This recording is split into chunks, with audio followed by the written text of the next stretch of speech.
Boa tarde para você, motorista, empresário, profissional de RH, que parou aqui na hora do almoço para bater esse papo com a gente. Essa live é uma iniciativa da Alabete que há quase uma década está ao lado de motoristas profissionais e empresas de transporte na luta por um trânsito mais seguro. Além da Labete ser um dos laboratórios credenciados pela Senatran para comercializar o exame toxicológico previsto em lei, a empresa também atua diretamente na causa segurança no trânsito e preservação de vidas.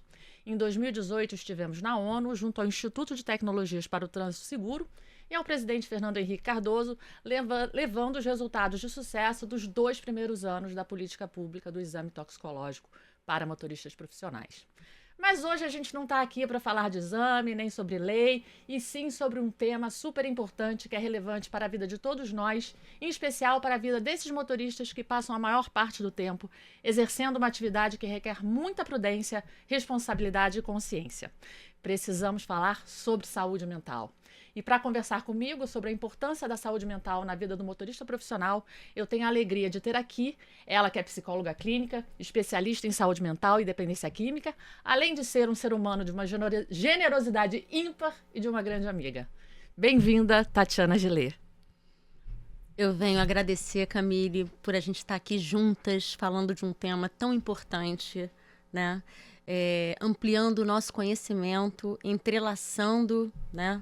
Agradecer a Labete por estar me dando essa oportunidade de juntas a gente poder falar, auxiliar empresas e motoristas que estão aqui, né, podendo fazer isso tudo se tornar possível. Obrigada. Imagina, a gente é que tem a honra de te receber aqui e precisamos falar de saúde mental mesmo, né? A gente fala de tanta coisa o tempo todo e saúde mental é um tema que tem sido cada vez mais falado e precisa mesmo, e principalmente dentro desse universo dos motoristas. Então, para começar, eu vou te fazer a seguinte pergunta. Você concorda que ter saúde mental é muito mais do que ter ausência de doença ou de transtornos mentais? Vou melhorar um pouquinho.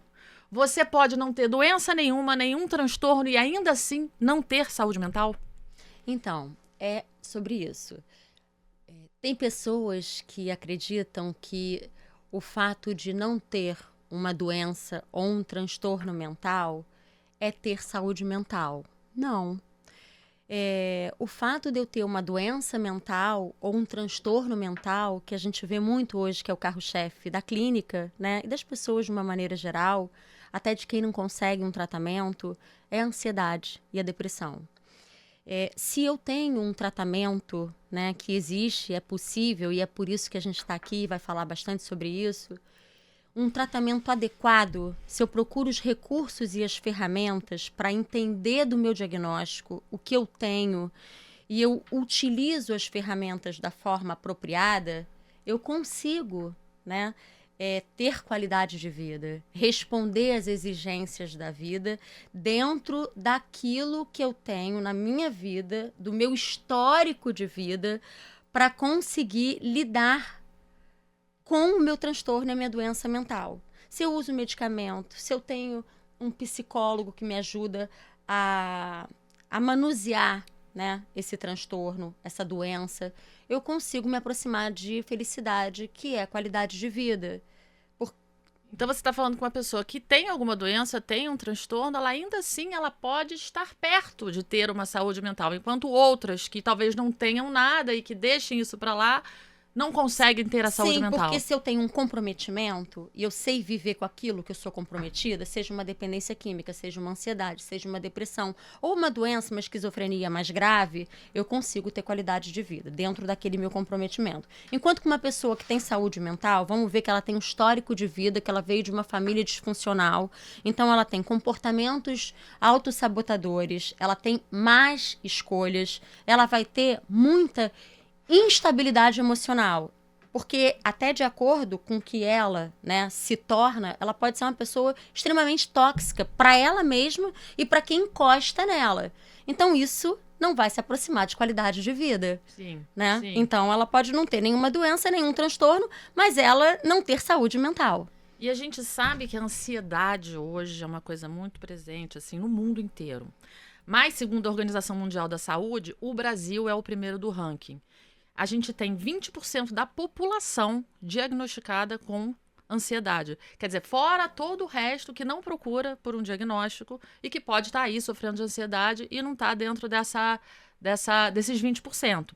A gente sabe também que o que leva muito a isso é o modo de vida que nós adotamos hoje em dia, super acelerado, que faz com que as nossas funções cognitivas fiquem realmente abaladas e a gente não consiga reagir da forma adequada às situações que a vida nos impõe. E também o estigma de não procurar, o preconceito, né? O preconceito de não querer procurar ajuda. Aí eu te faço a seguinte pergunta: quando a gente fala desse quadro de ansiedade, levando isso para o universo dos motoristas profissionais, essas razões parecem que fazem bastante sentido. Quer dizer, ele viver uma vida que é profundamente estressante, correndo o tempo inteiro, e ter o estigma de ter aquela coisa de ter preconceito de pedir ajuda. O que você acha sobre isso? Então, isso é muito interessante, porque a ansiedade, ela já é um quadro, né, que as pessoas, para a gente poder entender o que ela é. Ansiedade não é um transtorno que ele dá em qualquer pessoa, né? Só que a gente tem um motorista de trânsito que ele já tem uma vida estressante, porque ele já tem poucas horas de sono, ele já lida com um trânsito que é altamente estressante, ele já tem um ritmo de vida muito acelerado, e a gente não é à toa um país, né, que tem maior índice de ansiedade à toa. A gente está ligado ao nosso ritmo acelerado, à nossa sobrecarga. O que é a ansiedade? A ansiedade, ela é composta por duas variáveis, o medo e a preocupação. Isso já vai existir na história pregressa do paciente, né? Se eu tive ali na minha infância essas duas variáveis muito em evidência, muito em excesso, como é que é isso, Tatiana? Bom, o medo, ele é um mecanismo de defesa. Sim, ele tem que existir, né? Porque ele é uma proteção. Uma criança de colo, ela não vai com qualquer pessoa. Ela precisa ter medo, ela vai ter um estranhamento. Se eu tô num lugar que tá uma certa fumaça, eu entendo que ali pode ter um predador. Se eu vou no mar e ele tá forte, eu não entro. Então, ele é um mecanismo de defesa. Só que em determinados lugares, né, se esse medo for em excesso, ele pode me tornar impeditivo de realizar as minhas tarefas. Aonde? Se na minha infância eu vim de um lar no qual eu tenho desamparo, desafeto, família disfuncional, um pai ansioso, alguém que me sobrecarrega muito, está sempre exigindo de mim, miséria absoluta, muita briga, instabilidade emocional, uso de substâncias, ou às vezes o lar não precisa nem ter muito essas oscilações. Eu mudo de cidade porque o meu pai trabalha muito em lugares diferentes e a gente tem que se mudar. Então, estou sempre fazendo essas modificações. Um pai e uma mãe que fala muito de mim, que eu sou bom aluno, eu me sobrecarrego e acho que eu tenho que entrar nessa exigência. Então, isso já pode causar um medo e ansiedade, né? Um medo e preocupação muito em estado de alerta. Isso vai crescer comigo durante a minha infância. Então, eu já viro um forte candidato, na minha adolescência, na minha fase adulto, a desenvolver a tal da ansiedade. E aí, se nos momentos da vida, um caminhoneiro, né, eu vou pegar algumas profissões ou em determinadas fases de mais sobrecarga, um exame, uma entrevista de emprego, um relacionamento afetivo, uma morte de um ente querido, a ansiedade, ela vai aparecer, porque ela já faz parte da minha história, se eu for buscar. Por isso a importância de um profissional, que ele vai te ajudar a entender essa origem. Entendo totalmente o que você está falando, e você falou de uma coisa assim super importante. O medo é um dos grandes gatilhos para a ansiedade. E a gente pensando na vida desse motorista, o que não deve faltar na vida dele é medo, né? Ele tem medo da violência, ele tem medo de não voltar para casa, ele tem medo de ficar longe da família e deixar a família sozinha, ele tem medo de não conseguir entregar uma carga a tempo, por exemplo, ele tem medo da solidão, ele tem medo de não dar conta. Como esse motorista, você imagina o que você poderia falar para ele, o que poderia ser feito, o que ele poderia fazer por ele, para poder lidar melhor com essa sensação, com essa emoção, medo? Medo, pois é. Primeiro, você falou no finalzinho da outra questão, né? E que é muito importante pedir ajuda. Por que pedir ajuda? A gente sabe que existe uma comunidade, né, dos caminhoneiros, até com relação à nossa sociedade, que isso é cultural, sobre o machismo, né? Um constrangimento para pedir ajuda. Gente, é muito importante Nessa pedir classe, ajuda. então, é assim, né? Deve ser uma coisa realmente muito mais presente. Essa coisa do preconceito ligado ao machismo. É um ambiente essencialmente masculino, né? A gente está falando de 11 milhões e meio de motoristas, onde a gente sabe muito dessa realidade de motorista, então a gente conhece esse perfil. Apenas 500 mil são mulheres. Os outros 11 milhões são homens. Então, é um ambiente extremamente, essencialmente masculino e que tem esse machismo. Pois é. E assim, peçam ajuda, porque às vezes nas sessões, né, os meus pacientes masculinos, quando ficam com os olhos lacrimejados, eu falo, chora, pode chorar, né? E aí vem aquelas lágrimas. Porque o medo, ele pode se transformar num transtorno de ansiedade generalizado, numa fobia, num pânico, que vai impedir o sujeito de viver, de realizar todas as tarefas. Então, assim, o que é o medo? Primeiro, eu preciso reconhecer esse medo. O que é esse medo? Da onde ele vem? Qual é o objeto que me causa medo? Que sentimento é esse que vem do medo? Esse medo é um medo do passado? Esse medo é um medo racional, real? Eu preciso ter uma conscientização desse medo. Ele é irracional? É algo criado? É uma insegurança de algo que não aconteceu? Nesse caso especificamente, a gente está falando até de medos muito reais, né? Que são medos relacionados à violência, medos da estrada. Então, são questões que ele lida, que não estão muito ligadas assim, à criação de uma realidade que não existe. Tem realmente, de fato, essa questão existente na vida dele. Então, assim, deve ser muito difícil para ele, para alguns, para a maioria, não sei, mas ter que lidar com isso todos os dias. Essa sensação de medo e um medo que é real. Pois é, e aí dá importância de repente, procurar um profissional para poder, junto com ele, organizar estratégias para ele conseguir lidar com esse autocontrole, entender de onde vem, por que ele acontece. Eu posso entender que, de repente, esse medo é porque eu paro num determinado posto e aí nesse posto me remete a alguma substância. Eu escuto uma determinada situação também. Alguma situação, né? Que eu possa me sentir mais vulnerável, mais suscetível a um pensamento, a uma sensação, a uma angústia. Então, extravasar a emoção, né?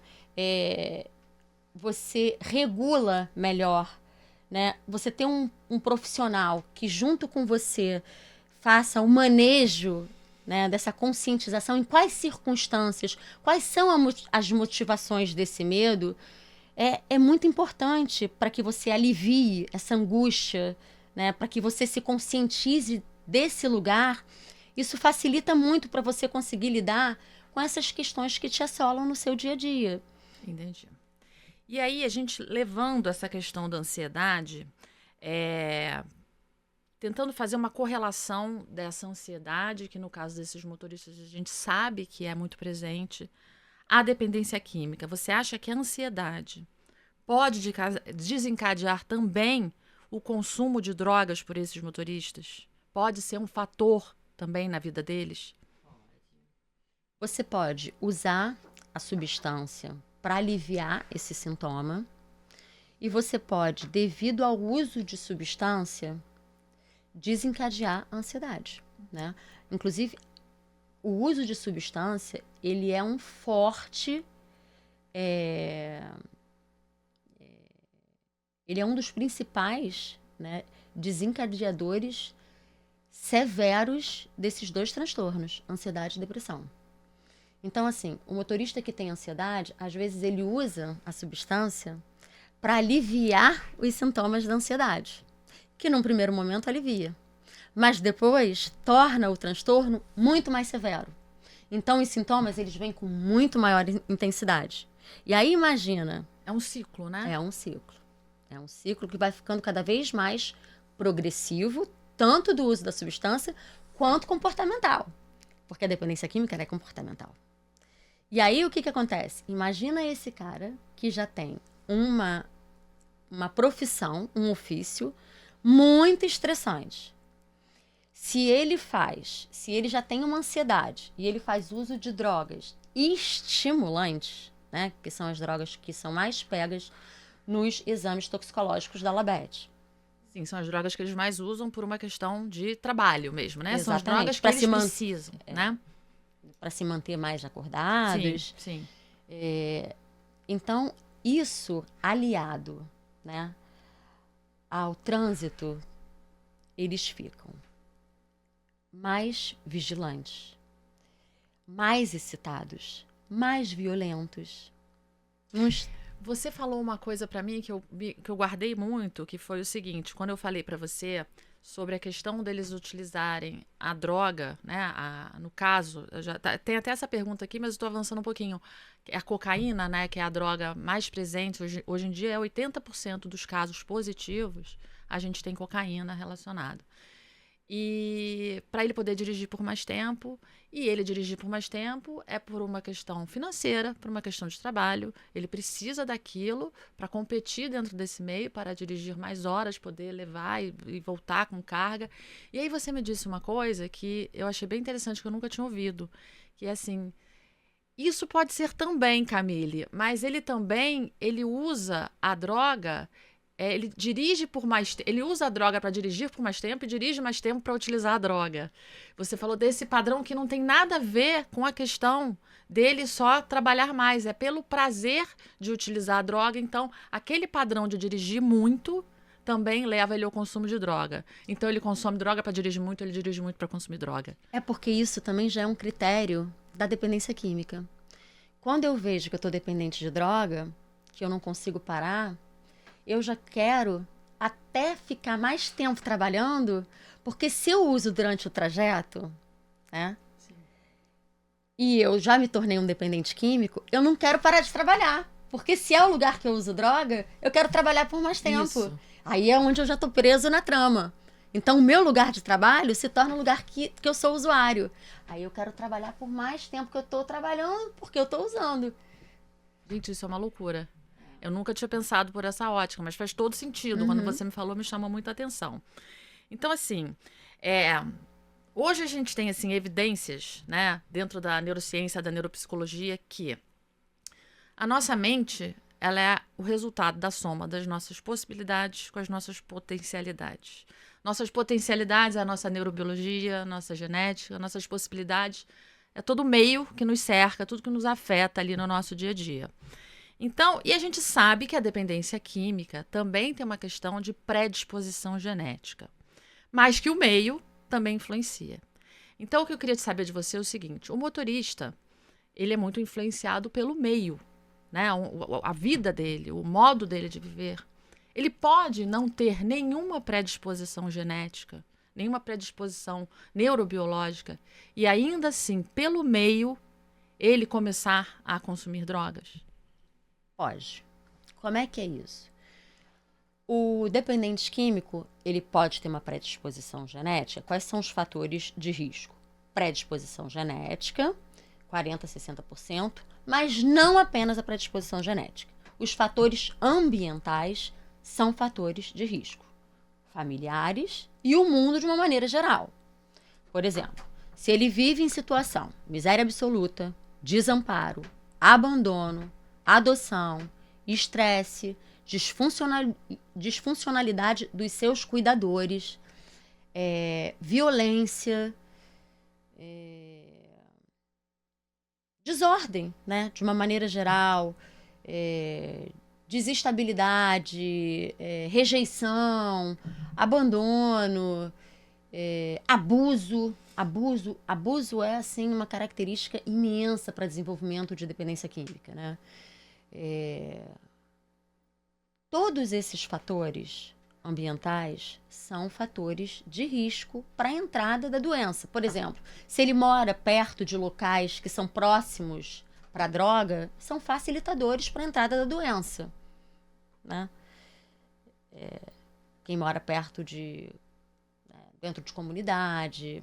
De repente aquela paradinha naquele determinado local que ele está acostumado a parar, Pois é. que já ali já tem uma facilidade, aquilo pode ser um gatilho. Pode ser um gatilho, né? Isso já é um gatilho. Isso Companhias. é um fator de risco. Companhias. Quer ver um fator também que não é ambiental, mas é um fator de risco? Doenças mentais e doenças psicológicas. Se ele tem um transtorno, porque quando a gente fala que a ansiedade faz com que o motorista use para diminuir os sintomas da doença, uma pessoa que tem TDAH, uma criança, um adolescente que detecta que tem TDAH. O que é o TDAH? Ele tem desatenção, ele tem dificuldade de concentração. O que ele acaba tomando? Um remédio para ele ficar atento. Ele encontra isso na droga. Entendi. Então, ele usa a droga para quê? Para ficar mais atento. Uhum. Ou então ele usa uma droga que seja depressora para poder ficar extrovertido, se ele é uma pessoa mais deprimida, mais introspectiva. Então, algumas doenças mentais e transtornos mentais também são fatores de riscos para a entrada da dependência química. Entendi. E no caso deles, aí toda essa questão do ambiente onde eles estão inseridos, Exatamente. o modo de vida, e ainda deve facilitar muito mais. Facilita. E essa quebra de padrão de comportamento, né? Porque assim, eu acho isso tudo muito incrível. Porque tá aí mais do que comprovado que o nosso cérebro é totalmente plástico e que a gente consegue alterar os caminhos, as conexões neurais com treinamento, com tanto que a gente trate do nosso cérebro com o devido amor e carinho que a gente precisa, coisa que não faz, né? Porque a gente tem essa sensação do cérebro e o corpo separados, mente e corpo tudo junto, né? A gente malha o corpo, mas a gente esquece de malhar o nosso cérebro para ele responder da forma mais adequada possível. Então, o que eu quero te dizer é o seguinte, ele pode cuidar de determinadas situações na vida dele, determinados comportamentos, ele pode alterar para que isso diminua esse tipo de risco de dependência que ele corre todos os dias. Do tipo, não vou evitar a tal parada, vou evitar encontrar determinado grupo de pessoas naquele lugar. E o seu cérebro ele vai se acomodando, entendendo aquela nova realidade e fazendo com que você vá aos poucos. Isso não é cura, não é nada, é simplesmente uma forma dele conseguir atuar com ele mesmo. Né? Eu tô falando, independente de uma ajuda de um profissional, ele também consegue, com treinamentos específicos para a mente dele, conseguir alcançar alguns resultados também que ajudam. Sim, claro. A gente tem memória cerebral, né? Então, se você entende que se eu dirijo o meu carro cheirando, né? Escutando a CBN, toda vez que eu escutar aquele cara falando, eu vou ter fissura para utilizar a droga. Então, isso é uma memória cerebral. Eu tenho como desfazer ela. Eu não vou mais botar esse cara falando. Eu vou botar outra coisa. Eu vou botar alguém no Viva Voz conversando comigo. Eu vou modificar essa memória cerebral. Aquele posto de gasolina que eu parava, eu não posso mais parar. Eu vou parar no outro. Eu vou modificar. São memórias cerebrais que a gente é capaz de modificar. A gente, fazendo isso, a gente ameniza a dor, ameniza o sofrimento e modifica. Eu posso não parar mais num determinado lugar e falar com fulaninho, porque o fulaninho me remete e me leva a um facilitador. Ele é um reforçador do meu pensamento. Né? Então, essas coisas parecem regrinhas pequenas, mas não são. São pequenas coisas que você pode começar a fazer por você mesmo, né? No caso, a gente está falando aqui de motoristas, eles podem começar a ter determinados cuidados com eles mesmos que vão ajudar nessa questão do tratamento, da ansiedade, da dependência química, isso para tudo na vida, né? Lógico. Se é determinada situação que te deixa ansiosa, se é determinada situação que te coloca ali... Determinada pessoa. Pessoas são como drogas. Se você esbarra, elas podem te trazer essa toxicidade. É isso aí. E o que caracteriza a dependência química? Como é que ele pode se reconhecer? Como é que ele pode chegar e falar assim, não, eu sou um dependente químico? Porque isso deve ser uma grande dificuldade. Pois é. A gente tem alguns critérios, assim, que são bem marcantes. O primeiro é que a pessoa que começa a usar, né? Eu vou começar a usar, eu nunca vou saber se eu vou ser um dependente químico quando eu começo o uso. porque eu uso para ela ter um determinado efeito. Eu vou usar para levar uma determinada carga. E aí, eu usava X para entregar a carga. Agora, para fazer esse trajeto para entregar essa carga, essa quantidade não é mais suficiente. Antigamente eu usava essa quantidade e dava para entregar nesse trajeto essa carga. Uhum. Agora eu começo a aumentar essa quantidade para entregar a mesma carga. Entendeu? Entendi. Eu já não consigo mais aguentar. Eu começo a aumentar as doses. As doses, elas precisam ser cada vez maiores para eu ter o mesmo efeito. Se eu não aumento as doses, eu não chego naquele trajeto, porque eu estou cansado. Então, eu tenho que aumentar para fazer aquele trajeto. Entendeu? Entendi. Para eu ter o mesmo efeito, o mesmo prazer, ou a mesma resistência, ou a mesma energia, eu preciso aumentar. E aí eu vou começando a aumentar para ter o mesmo efeito. Aumentar para ter o mesmo efeito. Então, a gente chama isso de tolerância. Uhum. Né? Eu começo para ter o mesmo efeito, eu tenho que aumentar as doses. Né? As doses vão ficando cada vez maiores. O segundo, a síndrome de abstinência. Eu tento parar. Caramba, tá me dando problema. Isso não tá sendo bom. Eu tô percebendo que eu tô funcionando só com droga, eu vou dar um tempo. Quando o sujeito para, ele fica abstêmico, ele começa a perceber irritabilidade, intolerância, impaciência. Ele fica violento. Ele sente um desprazer, um desconforto, um incômodo, que a única coisa que ele consegue colocar ali dentro para sentir uma sensação de bem-estar é a droga. E aí, se num primeiro momento ele usa para ter prazer, para ter o efeito do RU, no segundo momento, que é o da abstinência, eu uso para tirar a minha sensação de desprazer. Esse também é um dos critérios. Depois começam os marcadores. O que a gente falou agora. O que você está dizendo, então, é que a pessoa que é dependente química, né, o motorista aqui, no caso, a gente está falando dele, ele está o tempo inteiro, 100% do tempo dele, afetado de alguma forma pela droga. Não é somente quando ele está fazendo uso da substância, mas também quando ele não está. Então, ele está 100% do tempo dele afetado por essa droga que ele utiliza. É, porque ele tem um estreitamento de repertório. Quando o cara está dependente, o que ele começa? Só serve o contato que tem droga, a festa que tem droga, o churrasco que tem droga, o trabalho que leva a droga, né? Tudo fica com ligação com droga, senão não tem graça. Se chamar para um churrasco, mas vai ter droga. Se o trabalho puder usar droga, né? Ou vai ter alguém que vai estar controlando isso. Então fica um estreitamento, porque até as atividades que antes que dele se tornar um dependente, ele fazia, as atividades recreativas, lazer, o tempo que ele tinha com a família, ele vai deixando de lado. Ele vai deixando de lado o autocuidado, a higiene, né?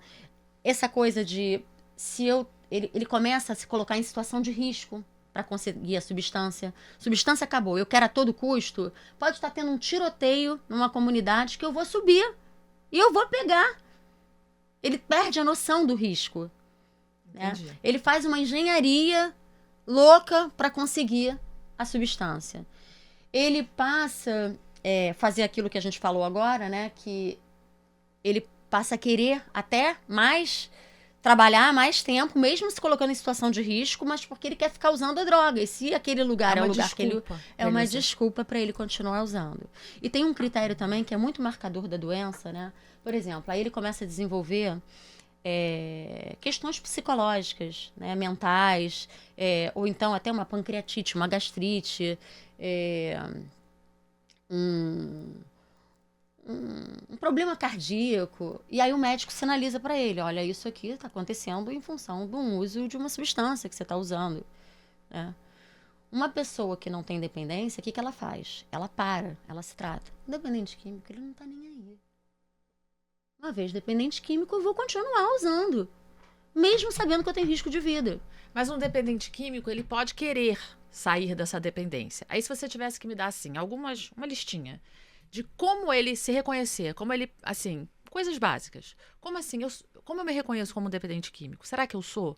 Então, assim, 3 coisas que ele pode parar e pensar e falar assim, dá um check, entendeu? Então, depois de tudo isso que eu falei, quem tá assistindo a gente se reconheceu, entendeu, é procurar ajuda.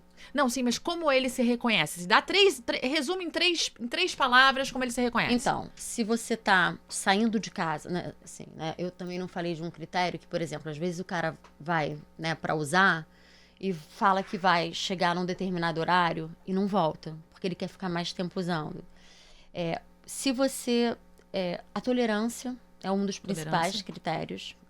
Tolerância com ele, com as pessoas, a volta? Não. A tolerância tolerância mesmo à droga. de aumentar Tá. o uso, né? Uhum. Aquela quantidade, ele já não usa aquela quantidade. Isso começa a progredir. As quantidades são cada vez maiores.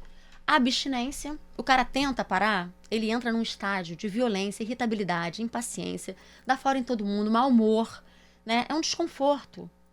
Ele não consegue. Aí ele começa a fazer tentativas mal sucedidas, porque ele fala, eu vou parar um mês. Não consegue. Uma semana. Não consegue. Eu vou ficar, então, sem usar uma semana. Vou usar só final de semana. Aí daqui a pouco ele fala isso, aí ele começa a usar sexta, quinta.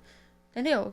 Então, esses são os principais critérios. A tolerância, que aumenta cada vez mais a quantidade que você usa. A abstinência, que a pessoa fica irritadíssima, impaciente, sente um desprazer, um desconforto muito grande. Começa a ter, né, falta de cuidado com a higiene. Autocuidado. Autocuidado. Ela sai pra usar, né? Fala que vai ali. Eu vou ali e volto meia-noite. Volta 2 dias depois. Volta 2 dias depois, volta 3 horas da manhã, porque não consegue parar de ficar usando. Entendi. É isso, então. Tolerância, abstinência, autocuidado. E a quantidade de vezes que fica usando na rua. Não é mais. Antes ele vinha mais cedo e agora ele fica um tempo muito maior. Se estende.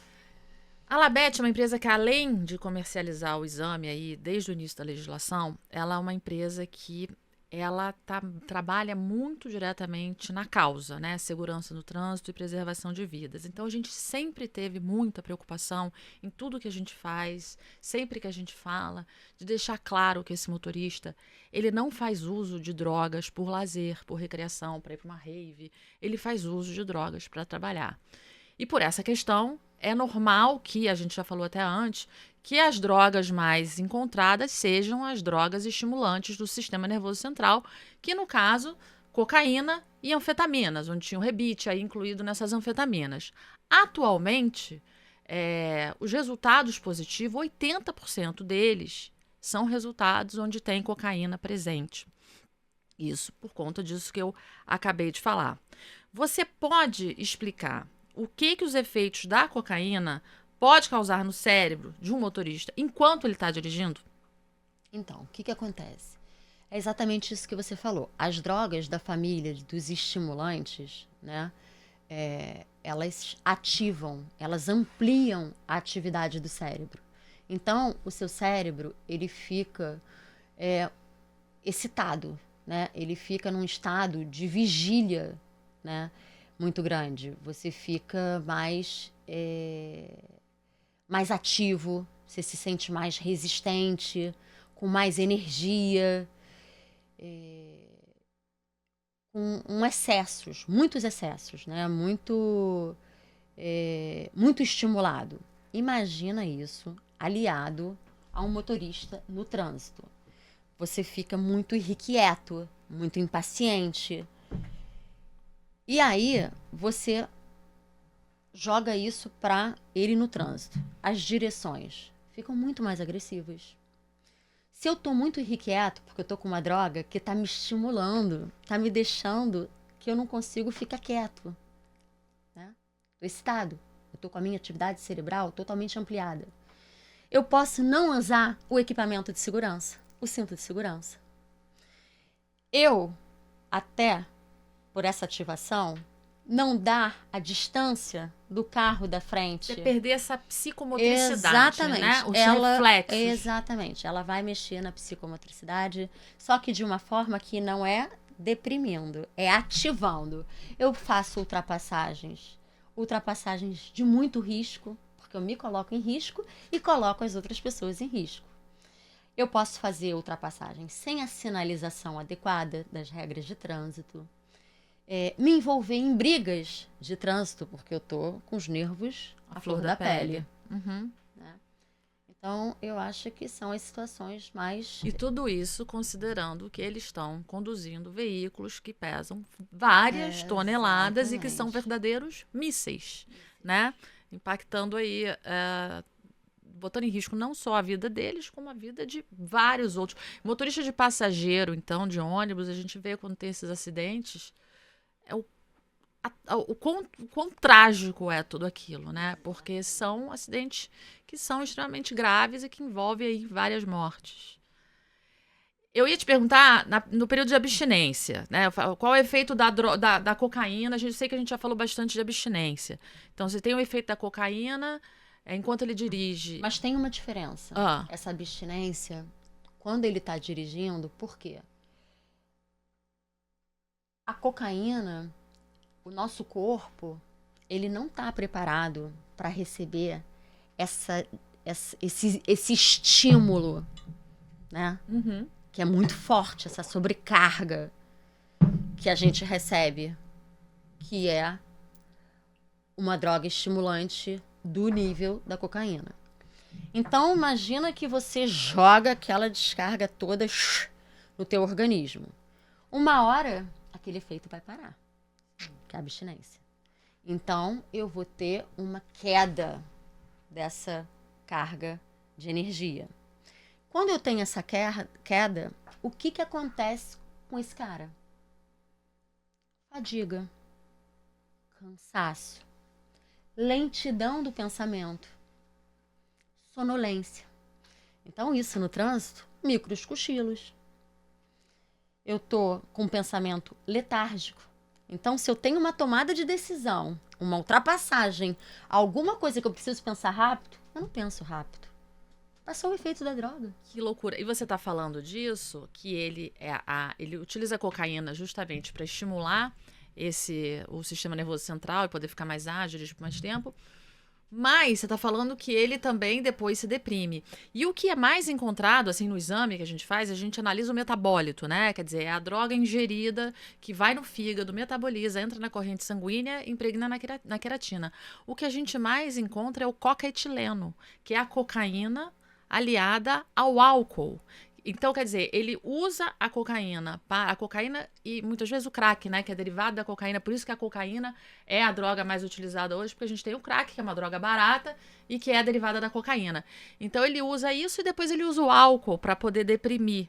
Então, é exatamente isso que você está falando. Porque a cocaína, ela me deixa altamente estimulado, com uma ativação cerebral enorme. E o sujeito, ele fica até numa questão de querer frear aquilo. É o trave e destrava. Exatamente. Sabe, né? Então, eu uso um para compensar, o outro para descompensar, e aí fica esse círculo vicioso. Né? Porque o álcool, ele é um depressor do sistema nervoso central. Então, ele quebra a cocaína, né? Ele quebra esse efeito. E aí, quando ele quebra, eu vou para um lugar mais de alívio.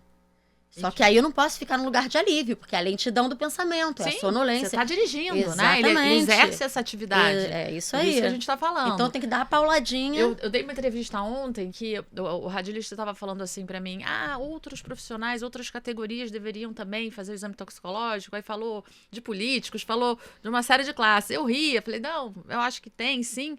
Mas eu falei, mas existe uma razão para essa política pública ir diretamente nesses motoristas, que é a atividade que eles exercem. Não é por nada, não foi assim uma categoria escolhida aleatoriamente, não. Eles têm uma concessão do Estado, que é aquela CNH, C, D ou E, para poder exercer uma atividade profissional e dirigem esses veículos que causam esses acidentes extremamente trágicos.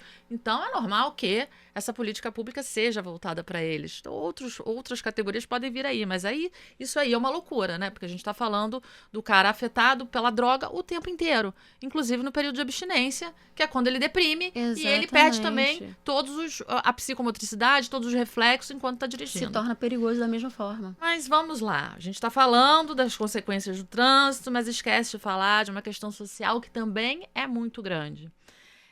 São 11 milhões e meio de motoristas profissionais no Brasil que estão diretamente ligados a outras milhões de pessoas que são a família dessas pessoas. Os filhos, as esposas, né? Mãe, pai, irmão.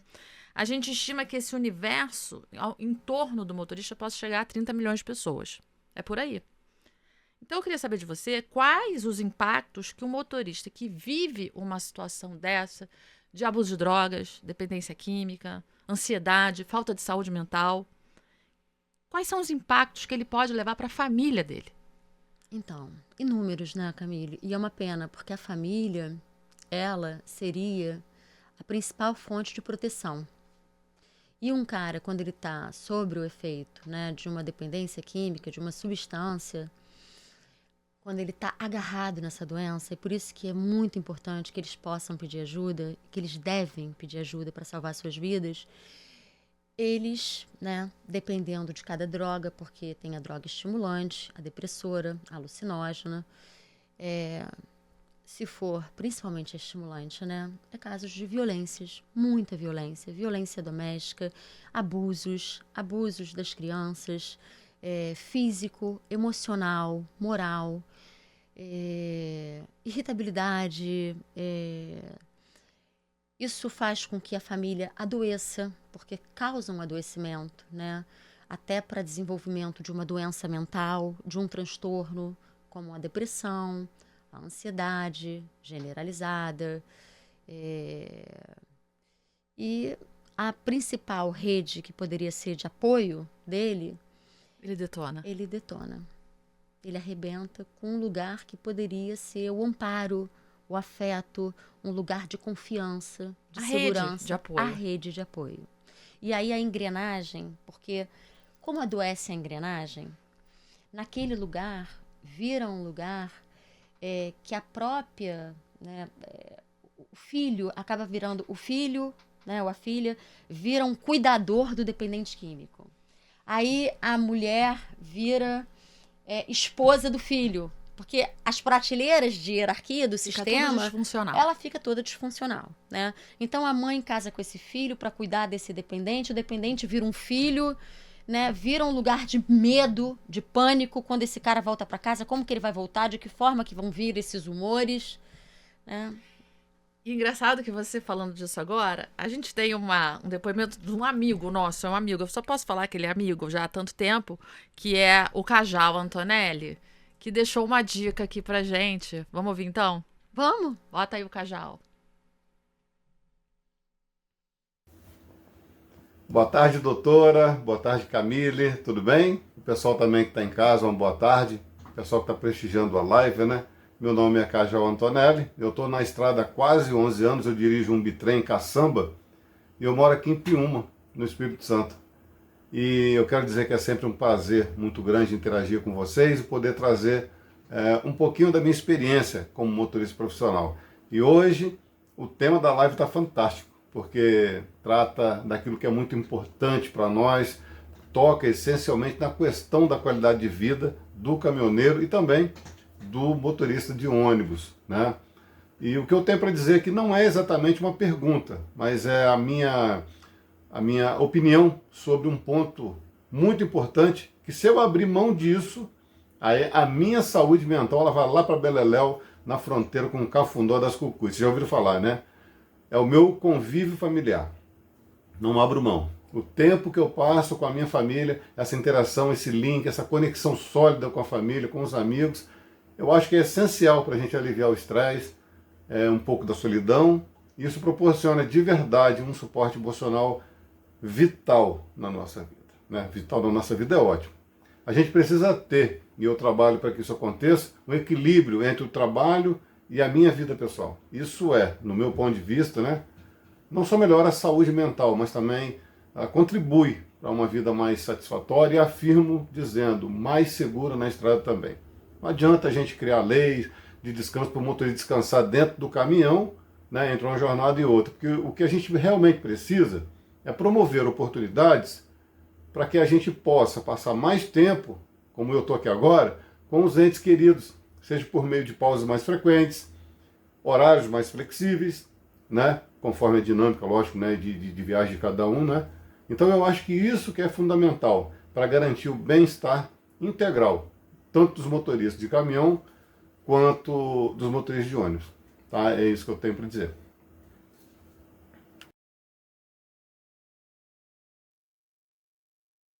Que depoimento espetacular do Cajal. Cajal, obrigada, você é nosso parceiro de sempre, falou exatamente o que a gente estava falando aqui sobre essa questão de amigos, família, o quanto é importante. E a psicologia positiva hoje, que também é conhecida como ciência da felicidade, estuda objetivamente o bem-estar pessoal e o que pode ser feito pelo próprio indivíduo para alcançar com mais facilidade esse bem-estar. E um dos pilares são exatamente as relações afetivas positivas, né? O cultivo dessas relações afetivas positivas e também das emoções, dos pensamentos positivos.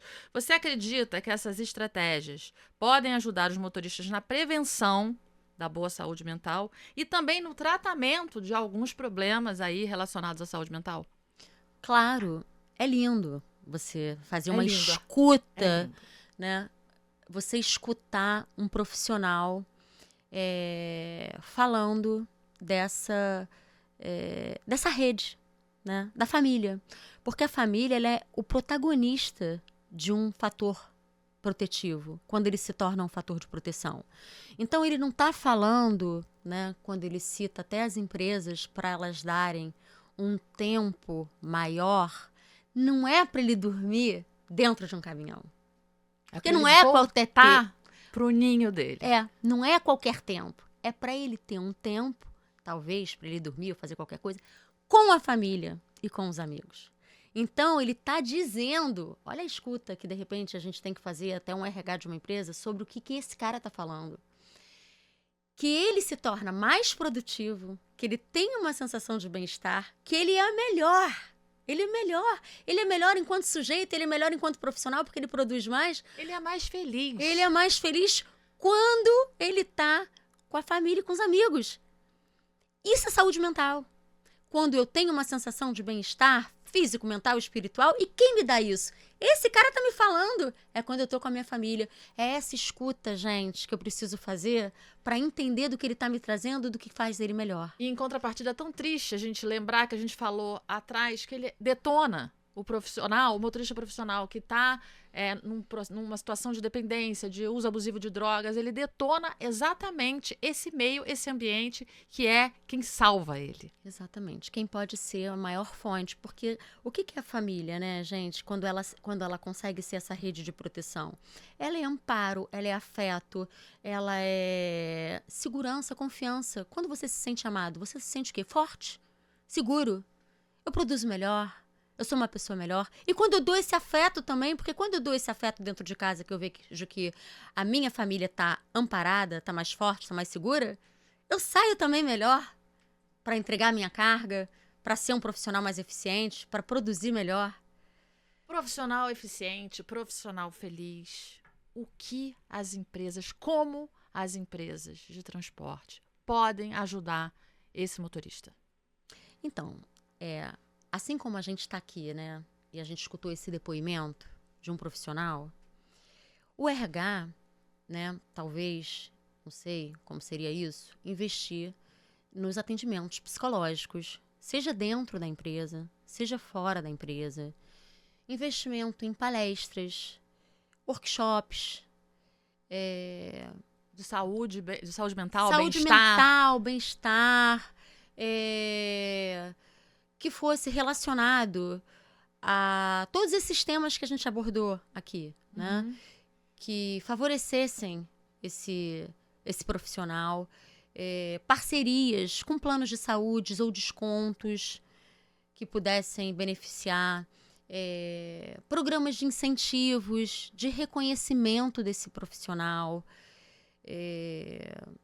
porque quando você investe, principalmente em atendimento psicológico, né, e essa coisa de plano de saúde, o que você faz com ele? É um investimento que você faz, que você coloca, que você está deixando, né, economizando, porque às vezes você pensa assim, não, eu vou economizar. Não, você não está economizando, porque quando um profissional desse fica agarrado na droga, dirigindo do jeito que dirige, é multa, é troca de profissional, é dinheiro com rescisão, né? Acidente. Sim. Então, assim, um atendimento psicológico, gente, plano de saúde, isso faz uma diferença imensa na vida desses caras. Eu gosto muito de falar, assim, das medidas preventivas também. Ótimo. Então, assim, por exemplo, eu acho que meditação é uma coisa simples.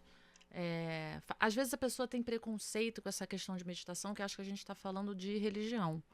Nada tem a ver uma coisa com a outra. Hoje em dia existem meditações específicas para você se livrar de ansiedade, que são meditações voltadas para a atenção plena, que justamente te coloca nessa situação de autorregulação. E são coisas básicas e muito simples de se fazer. Por exemplo, no início de um turno, pode haver um estímulo a esses motoristas ali a fazerem 10, 15 minutos, alguém guiando, obviamente. A isso, ele já vai entrar dentro do ônibus, dentro do caminhão, dentro da van, seja lá do que for, já com um foco, com uma mente mais focada, mais tranquila, mais autorregulado para poder atravessar ali as dificuldades do dia. E aos poucos, porque a meditação ela tem esse objetivo, né? Ela treina o seu cérebro para funcionar, para você se autorregular, exercendo a sua atenção plena ali naquela coisa do momento presente, mas com o objetivo de que você depois, isso você consegue levar, mesmo sem intenção, depois para os outros momentos da sua vida. Você treina ali como um músculo, né? A gente treina o nosso corpo na academia e você treina o seu cérebro ali 10 minutos para depois você colher os resultados disso de forma natural. Então, eu acho que tem medidas que são simples, que podem também ser preventivas, além de tudo isso que você está falando aí de atendimento psicológico. Muito bem colocado o que você falou, né? Eu acho que isso é fantástico. São regrinhas, né? A meditação é maravilhoso. Aliada a ela, a gente tem algumas regrinhas que a gente pensa que é bobo, mas não é. Por exemplo, uma alimentação, né? Uma alimentação que você possa não comer comidas muito gordurosas, né? Corpo e mente junto. Corpo e mente junto. Né? Você pode fazer uma atividade física ao ar livre, que seja 30 minutos, que seja uma vez por semana. Isso é um medicamento natural. Você vai dar endorfina no seu corpo, que é uma sensação de bem-estar. Você pode fazer cuidar da sua espiritualidade. Isso não tem a ver com religião. Depende daquilo que você concebe como espiritualidade, que te faz sentir bem. Se for uma religião, por que não? Sim. Eu vejo que isso ampara bastante os pacientes. Então, se for o caso, tem alimentação, né? O que você falou do mindfulness, que é fantástico, de uma regra de respiração. Eu acho que tem umas regrinhas. O próprio motorista que trabalha no trânsito, se ele fica muito tempo em jejum, isso causa muita irritabilidade. Então, imagina isso aliado à dependência química, à ansiedade. Então, assim, não ficar muitas horas em jejum, levar sempre... Cuidados básicos. Cuidados básicos. Regrinhas básicas que as empresas não vai ter nenhuma dificuldade em conseguir uma incluir. Psicoeducação. Exatamente. Isso é uma psicoeducação. E tem uma outra pessoa aqui que quer falar com a gente, que é uma mulher que não podia deixar de participar do nosso programa, que é uma caminhoneira e psicanalista, a Águia. Gente, vamos ouvir o que a Águia tá dando de dica. Olá, tudo bem com vocês? O meu nome é Agislaine, mais conhecida como Águia na Estrada, caminhoneira aí já há 8 anos. E hoje eu vim aqui falar para vocês um pouquinho sobre a saúde emocional nossa aí dos caminhoneiros que enfrentamos o dia estressante na estrada, acidente, paradas de pista. A gente anda sempre atarefado com muitas coisas, né? O pensamento sempre acelerado e muitos não dão importância, né? Para a saúde emocional. Então, hoje eu venho aqui como psicanalista falar para vocês se cuidar das emoções, buscar terapia, buscar ajuda, Porque quando a gente tem uma dor de cabeça, uma enxaqueca, a gente toma um remédio. Então, por que quando a gente está passando por algum estado de ansiedade, pressão alta, coração acelerado, suor nas mãos, a gente não busca ajuda? Então, a terapia é para isso, para que nós possamos nos cuidar da nossa alma, cuidar daquilo que nos machuca e nos corrói por dentro. Então, a dica que eu dou para vocês é: façam terapia, busquem ajuda, porque ninguém dá conta de tudo. Então, à medida com que a gente coloca para fora, né, a nossa angústia, as coisas que a gente não consegue resolver sozinho, toda a nossa volta vai melhorando. Então, essa é a dica que eu deixo aí para vocês. Se cuidem, cuidem da sua emoção e bora conquistar o mundo. Tchauzinho. Águia maravilhosa. Gente, olha só, dicas totalmente assim pertinentes com tudo que a gente está falando, né, Tati? E aí a gente sabe. Obrigada, Águia, muito obrigada. Você é sempre muito bem-vinda. Depois a gente tem que fazer um só de mulheres. Vai ser legal. Trazer a Dai também, a Daiane Cardoso, que é uma motorista também de caminhão, que é lá do Paraná, tá sempre com a gente também. Fazer uma coisa aqui, um podcast, uma live, nós 4 aqui, só falando sobre a vida delas. Vai ser bem legal. Fantástico. Águia, anota aí, me cobra. Daiane também. Bom, a gente sabe que a vida desse profissional é dura e muitos acreditam que não consegue se tratar, porque isso deve custar muito caro. É verdade essa afirmação? Primeiro eu quero agradecer, né? Porque com esse nome, Águia, né? Tem que ser ser uma águia é uma mesmo. Então, fantástico o que ela, né, falou aí sobre atendimento psicológico. Não, assim, né? Eu não vou virar uma perfumaria aqui e falar que tratamento psicológico é uma coisa barata e que é uma coisa tão acessível. Gente, tudo é possível, né? Existem muitas possibilidades. A gente até está rodando aí, vai trazer. Tem tratamento de todas as ordens. Existem tratamentos gratuitos e bons, tá? Dependência química. Tem grupos de mútuas-ajudas espalhados pelo mundo todo. E hoje, com a possibilidade do online, você tem reunião em qualquer horário. Você bota o dedinho num link, tuf! Você está no caminhão, você pode ir ouvindo. Como você ouve uma rádio? Você vai ouvindo uma reunião. É um remédio que entra pelo seu ouvido. O cara vai estar falando e você vai se identificando com sensações, com sentimento, com emoções, ouvindo aquilo, né? Então, a gente vai colocar, né? A gente está colocando aí na tela algumas das dicas, né, das sugestões, das possibilidades alternativas que a Tatiana está trazendo aí de tratamento. A gente está colocando algumas aí na tela, se quiser você printa, tal. Mas também a gente vai colocar a relação completa aí nos comentários do vídeo no YouTube depois, se você quiser ver.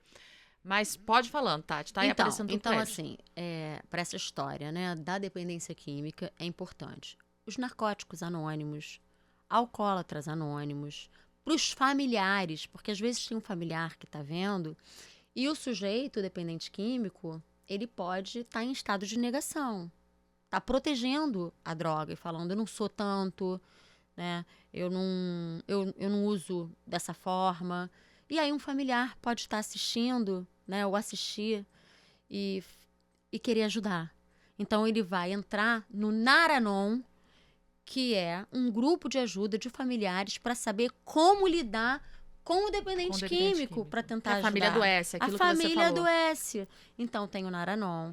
A gente tem os CAPSes, que são mais de 2.700 espalhados pelo Brasil, que são centros de atenção psicossocial, tem os de álcool e droga, que são para ajuda, que oferecem atendimentos psicológicos, atendimentos psiquiátricos. Existem nas faculdades espalhadas, normalmente, no último período da faculdade, existe um setor de psicologia aplicada, onde os alunos que estão para se formar, eles prestam atendimentos gratuitos. Então, são alunos que são supervisionados, que oferecem esse tipo de atendimento. Basta você procurar nas faculdades, né, próximas, esse tipo de atendimento. E esses alunos, eles são super engajados, eles estão super, né, estão saindo da faculdade, então estão com aquela sede de atendimento, cheios de vontade, e eles são supervisionados, né? Então, isso também é uma possibilidade. Existe a possibilidade, né, dos atendimentos da UERJ, UFRJ, que estão todos também sendo... Agora de Rio de Janeiro, UERJ e UFRJ, né? Isso. Mas devem ter outras universidades federais, estaduais também, em outros estados que também tenham aí os seus centros de ajuda. Eu acho que o que é importante é que a gente conseguiu, que era a nossa intenção, era cumprir uma missão, que era a seguinte: você que está aqui assistindo e que se vê dentro dessa situação, amanhã você pode acordar sabendo que você tem opção. Você tem opção. Não precisa sofrer disso e achar que não tem como fazer, porque é caro. Não, você tem pequenas coisas, que você já pode começar a fazer por você mesmo, e você tem centros de ajuda de baixo custo ou gratuitos para te ajudar, não é isso? Exatamente. A gente tem aqui algumas perguntas. Gente, eu não sei quanto tempo a gente tem, tá? Vocês me mandaram umas perguntas aí que chegaram, então vão me guiando aí com o tempo.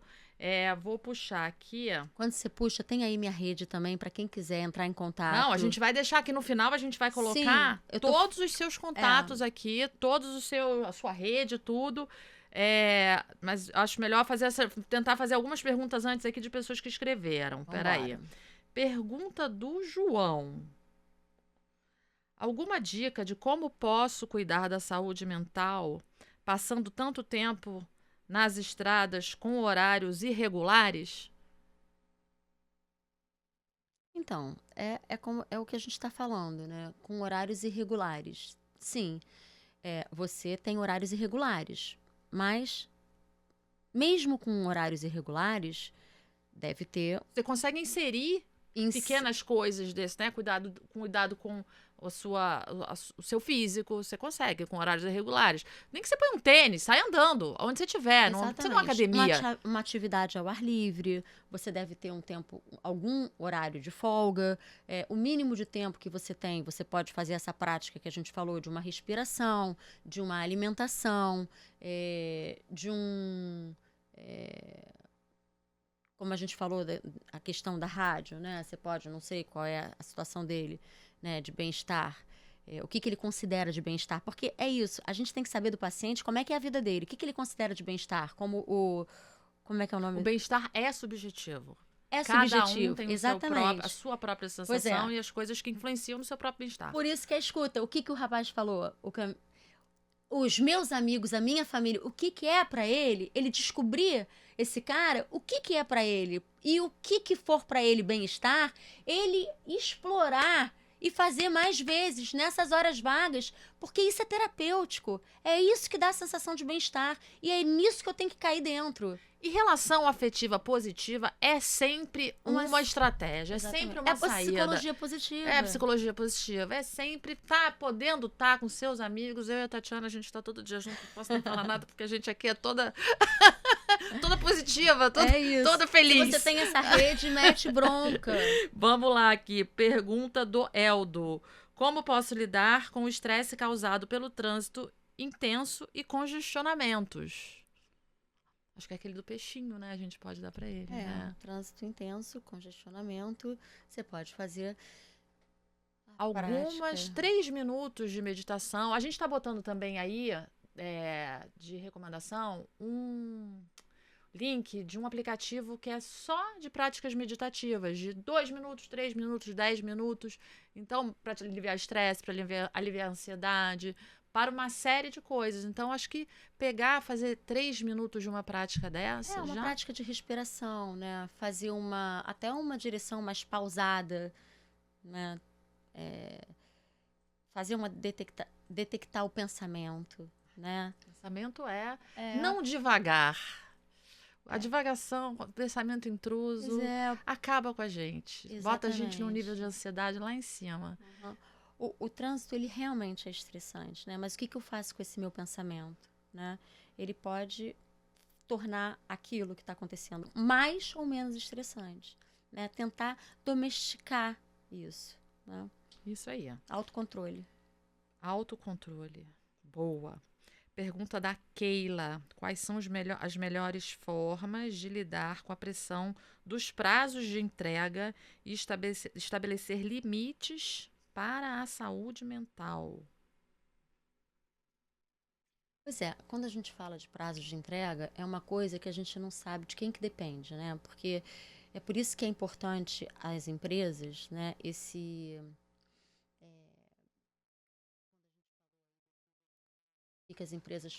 que que as empresas podem fazer, né?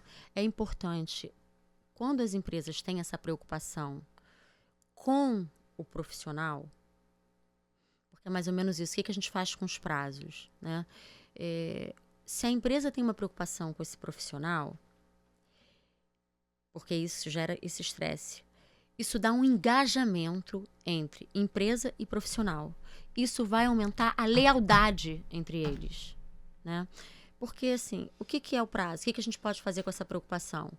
Isso é algo, porque quando a gente fala desse indivíduo procurar ajuda para o bem-estar dele, ajuda para a saúde mental, a gente também está falando dele procurar esse vínculo com a empresa. É pedir ajuda para essa empresa também. Porque quando ele pede ajuda para essa empresa também e essa empresa se disponibiliza a ajudá-lo, você está ajudando tudo. Porque é saúde mental para todo mundo. É uma produção em série. Sabe o efeito dominó? É mais ou menos por aí. Eu acho que trabalhar a resiliência também nessas horas é maravilhoso. Você entender que existem coisas que não estão no seu controle. Então, assim, se tem trânsito... Você é impotente. É impotência. Então, exatamente. assim, gente, não tem o que fazer. Não depende de você. Porque quando as coisas dependem de você, você ainda consegue ali agilizar. Agora, quando está adiante, resiliência. Trabalhar aquele pensamento de que o mundo não está no seu controle. Pois é, você tem Nem que tudo no mundo. Tem muito pouca coisa, aliás, está no nosso controle, né? Uhum. Então, assim, as coisas não estão no nosso controle. E o controle é uma coisa que estressa e faz a gente sofrer muito. Sofrer com o quê? Com aquilo que você não pode fazer nada. Exatamente. Porque você é impotente. Exatamente, a impotência. Vamos lá. Pergunta do Antônio. Passo muito tempo sozinho na estrada. Tem alguma dica de como manter relação com a família e ajudar a combater a solidão? Ai, gente. Olha, a gente tem telefone hoje em dia para fazer ligação de vídeo, de áudio, né? Isso. Eu sei que é difícil, mas de repente isso faz a gente matar um pouquinho dessa nostalgia, né? Se sentir mais próximo. Isso aí. Pergunta do Cleiton. Tem alguma dica de exercício físico que ajude a saúde mental e o corpo também? Qualquer. Exercício físico é exercício aeróbico. físico. O caminhar, eu acho que é muito bom, né? O caminhar, eu gosto muito de falar sobre atividade física atrelada à atividade contemplativa, por exemplo. Porque quando você andar, não é andar pensando na vida, não. Andar olhando à sua volta. Olhar, dando nome às coisas que você vê. Andar estando ali naquele lugar que você está andando. Não andar e estar divagando no pensamento. Eu acho que o fato de você andar, você está ajudando o seu físico. E o fato de você andar contemplando, olhando, dando nome às coisas que estão à sua volta, você está trabalhando a sua mente. Exercitando a mente. Então, você está fazendo as duas coisas juntas. Eu acho que é importante a gente fazer também aquilo que está ao nosso alcance, né? Porque como essa coisa é subjetiva, o que ele tem ao alcance dele, né? Então, qualquer coisa é válido, contanto que ele faça um movimento. Porque é isso, mente e corpo, quando elas andam juntos. Totalmente. Pergunta da Emanuele. Quais são os primeiros sinais da depressão? É difícil para a gente identificar isso? Olha só, a depressão, ela não tem uma causa. Ela não tem motivo. Depressão é um estado, tá?